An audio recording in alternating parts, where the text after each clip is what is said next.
happy Monday. Welcome to the closing beat. Hope you're having a good day. It was sort of an interesting day in the stock markets. We'll cover that here, of course, as we go. We're financial advisors with Jazz Wealth Managers. Hope you'll check us out at jazzwealth.com. We manage long-term investments for you, your retirement accounts, Roth IRAs, 401k rollovers.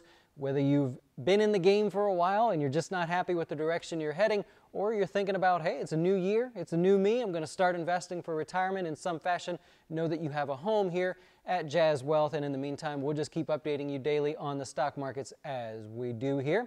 Hey, sort of an interesting day, right? So I actually got a start on this about midnight last night. I tweeted out that the markets were lower, and I wanted to tweet out ahead of time. If you want to check us out, it's at Jazz Wealth.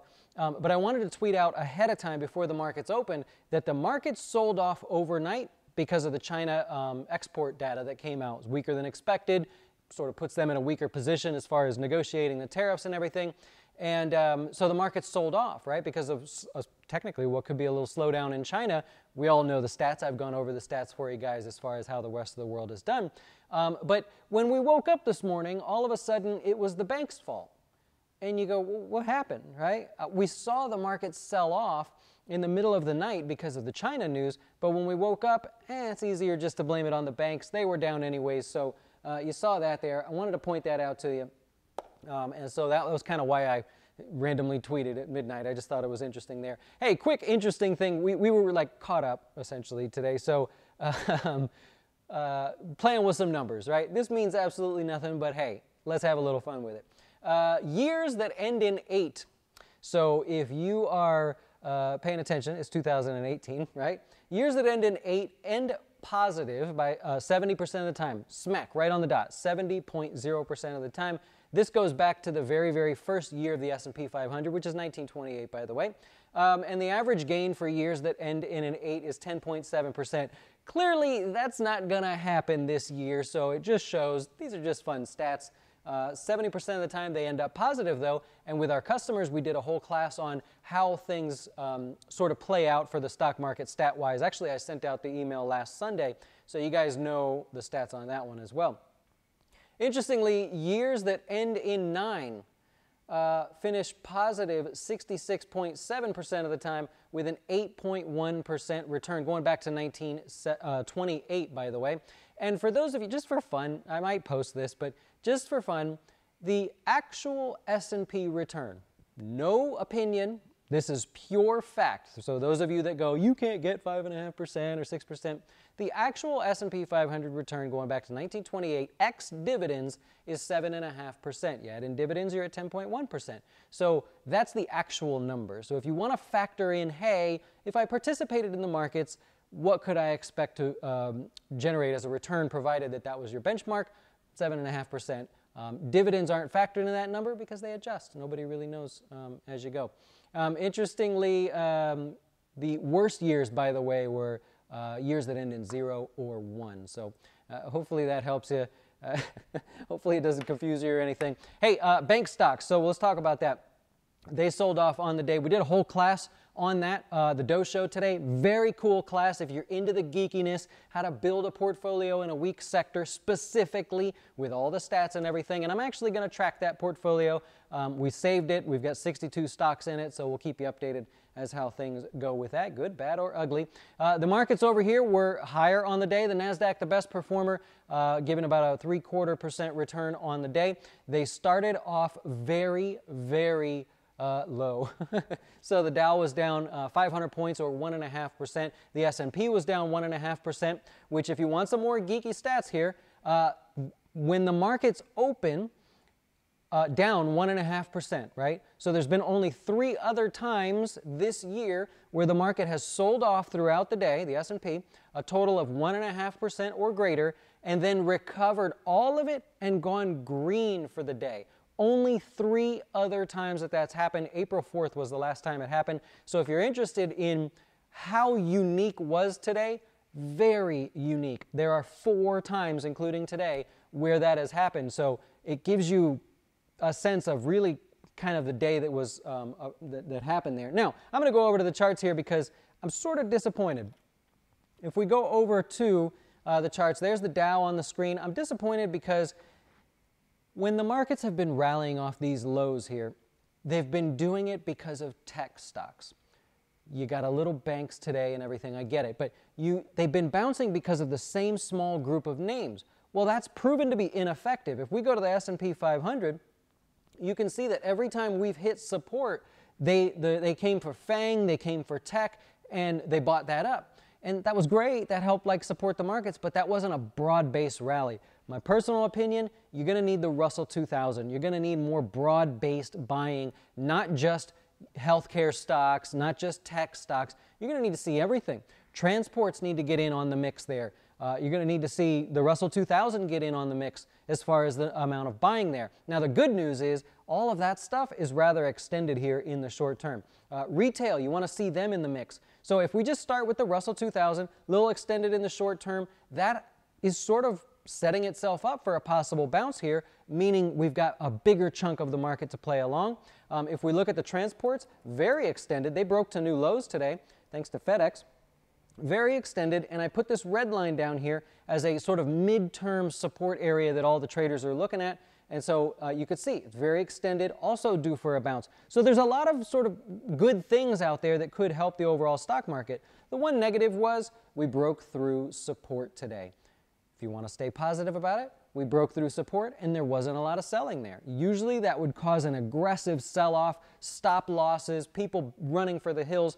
We just really didn't see that today, so sort of impressed by that. However, in order to really solidify the potential for a bottom here, you have to be able to say you've got the broad market in play. And right now we still don't have the broad market in play. So I would continue to suggest that there's really no good reason the market can rally all the way back to highs. There's also no catalyst. We'll have earnings and everything, but there's really no catalyst to get us there unless the Fed does something interesting here with the rates, but I don't know. We'll see what happens. Okay, I mentioned transports already. So you got transports extended right down on support there. It's a key sort of support level. If we look at a weekly chart, if you're interested, just something you like to look at. Here it is over here from that recent breakout. You can see it's been tested 3 times now, already starting to bounce off the bottom of that. So that could be interesting. It could not. Just, depends on how much faith you put into these charts. The banks, of course, we talked about that on the Dow show today. Built a portfolio right in front of you with a dividend yield of almost 3%. We talked about how you would put those stocks together. So banking stocks, although they were down on the day, were closed up off of their lows. Very interesting there because now those are extended in the short term. And if you've been watching for a while, you know how I talk about the bow and arrow effect, where you pull back the bow. You can only pull it back so far before you let it go and it slings forward, even if only for a little bit. Well, look at the banking sector here. The bow has been pulled back about as far as it can go in the short term. You would expect to see a little snapback there. I'm not making, promises or anything, but you just kind of would expect to see that from there. You got, what do we got here? Communication stocks a little higher today, retail a little bit higher today, all good news. Of course, the utilities and healthcare, those are your 2 strong areas. Utilities taking the lead there, doing well.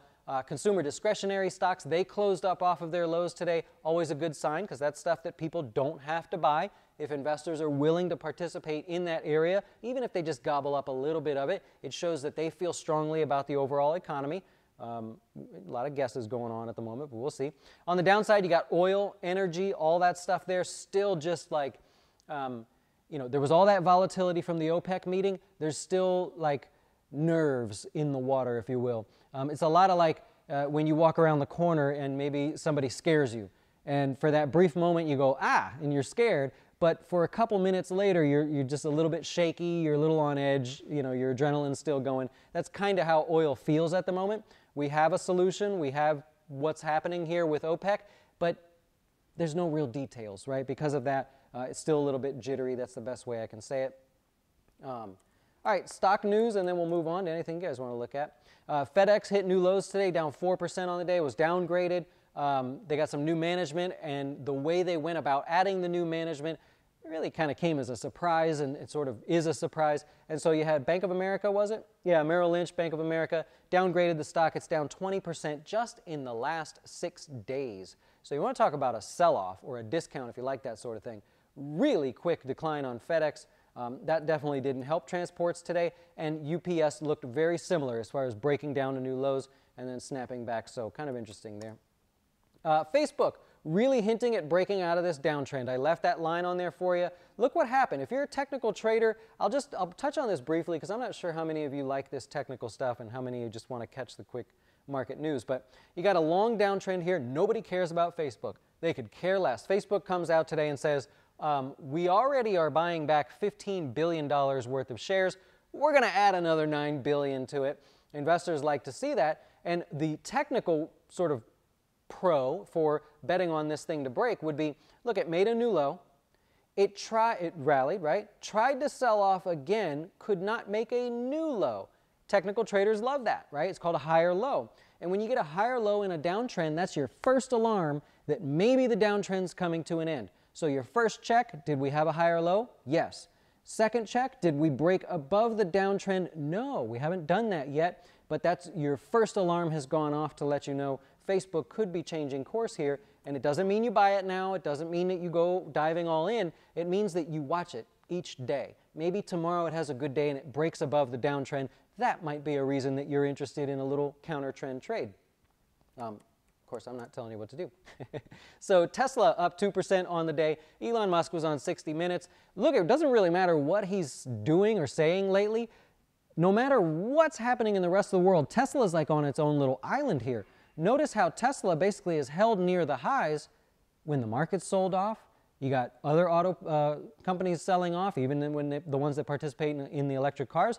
You've got, of course, bad news market-wise, bond market, interest rates higher. You've got all this sort of interesting thing going on, and yet the price of Tesla stays near highs.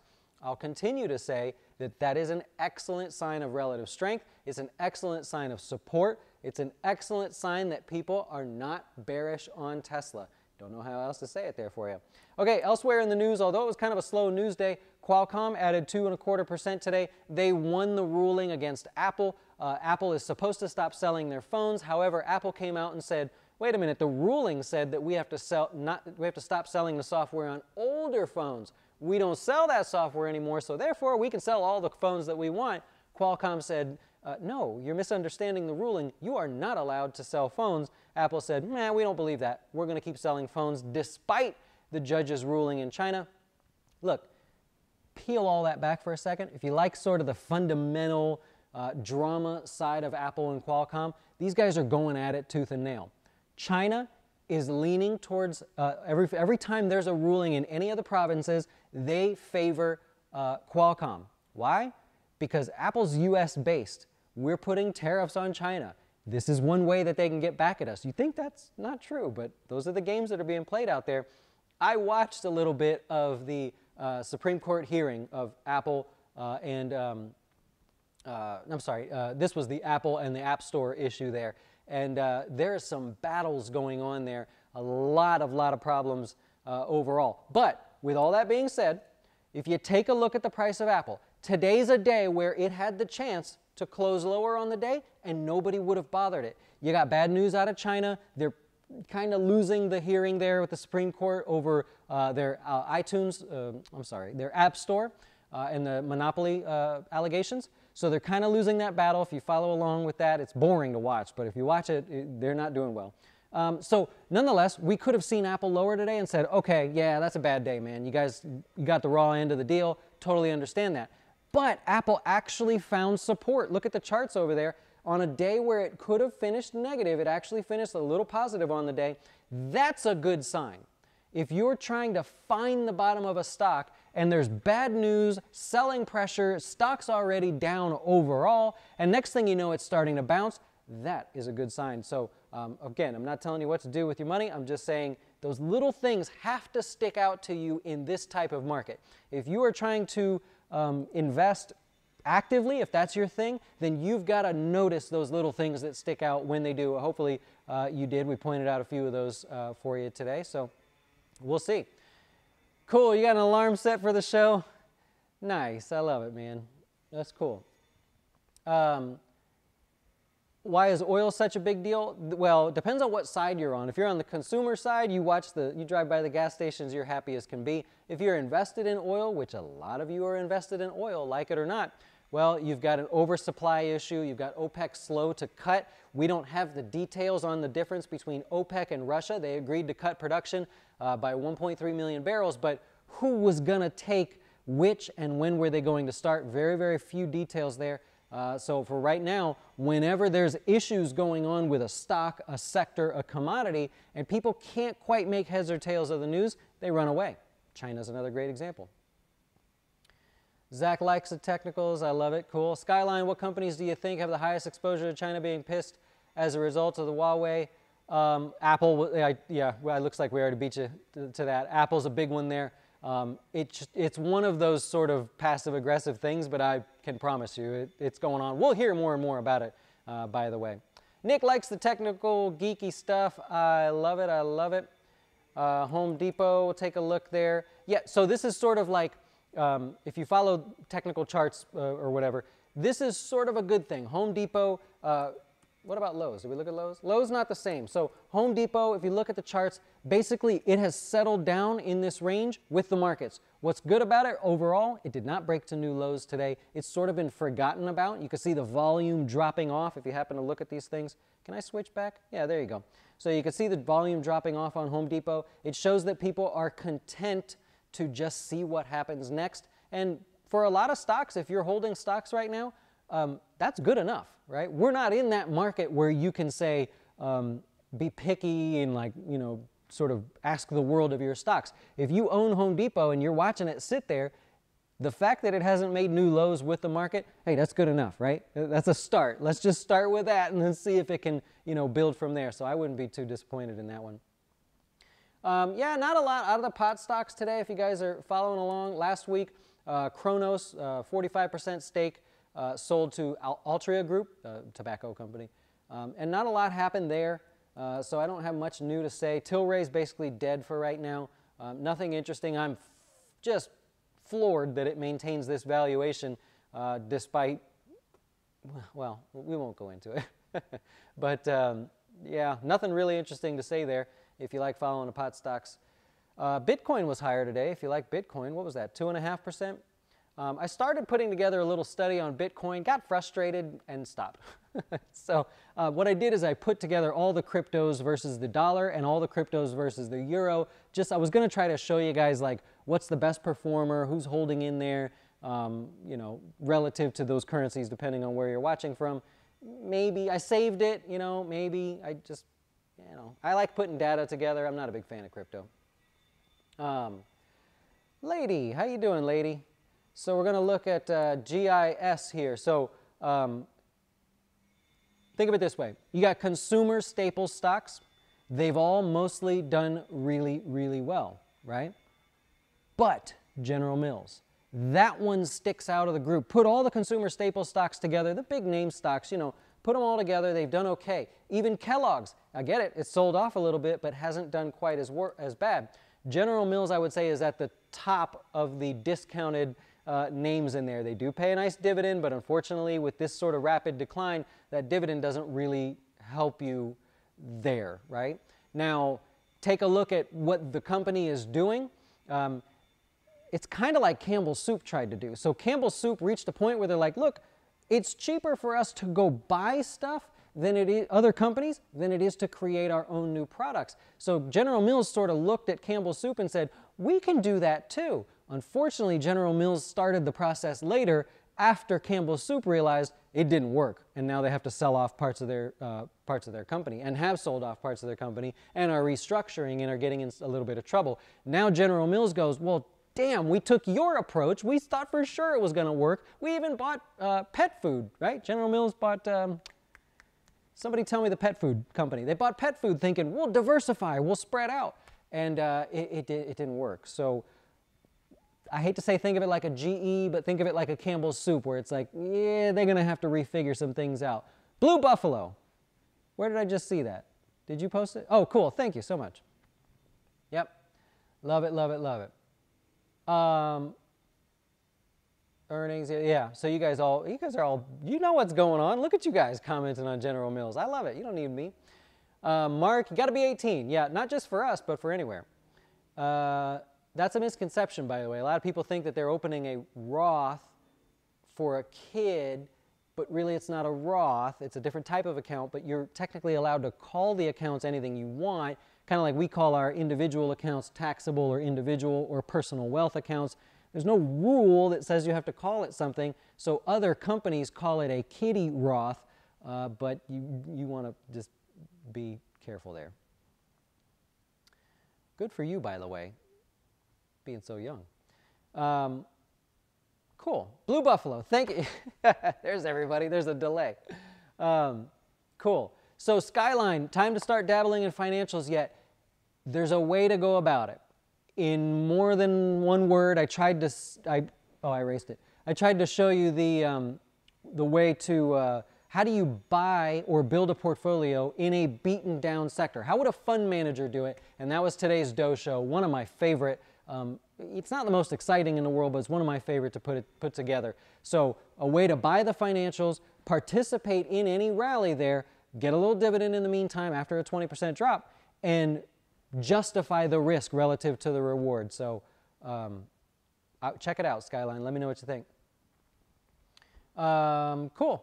All right. Yeah, as far as all the banking stocks, you had Goldman Sachs hit a new low, highly extended. This is what you want to see, by the way. If you're a banking guy or you're just rooting for the banks because of the market, look what's happened. All year long, this is Goldman Sachs here, all year long the banking stocks sold off in an unmanageable way. You can't pick that bottom. You can't guess what's happening. All of a sudden, more of a waterfall type drop. That's a good sign. When anything that's downtrending starts to fall really aggressively, that's a good sign. JP Morgan, similar, maybe just getting started here, but all of a sudden, you've got a reason why people could justify taking the risk at these lows. So, yeah, I would agree with what you were pointing out there. Yep. I'm telling you, Derek, right? Ever since this market started selling off late September, Warren Buffett, poof, gone, disappeared. Why? He's busy buying stuff. And we're going to find out in January, mid-January, what stuff he's been buying because he reports it's all public. So, same thing. If you guys are scared of this market, you're going the wrong way. You're doing the opposite thing. I get it. It's not fun. It's not interesting. You got to guess the bottom. Who knows what's going to happen? But you know that those big guys are out there buying stocks right now, and they're going to laugh at you. They're going to laugh at you. Old Warren Buffett's going to be like, look, I bought this, man. I'm all set. While you guys were all panicking and watching the news all the time, he's out there buying. I can promise you, right? Nice. Financial investor, you probably like our video too. Get a little more diversity than just the XLF there and be able to participate in lots of other stuff there as well. JP Morgan, 3%. I got you. Yep. I got you. And we'll wrap it up with this Constellation Brands question. Seagate. Wait. There we go. Seagate Technology. It sort of falls into the higher low category stick. So you've got something that's sold off. It did have that sort of waterfall drop, and now nothing's happening. So you're in that phase where you're like, nothing's happening, and I'm sort of okay with that because everything else is sort of cratering and falling apart, little in pieces. So if you happen to own it, I don't think there's any reason you can make any new decision there. So I know it's probably not the answer you wanted, but hey, why is this camera so low, man? Or high?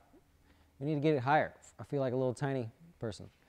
Okay, anyways, have a great rest of your day. We'll be back tomorrow to do it all over again. Enjoy. See you then. Why should you choose Jazz Wealth as your retirement or long-term investing service?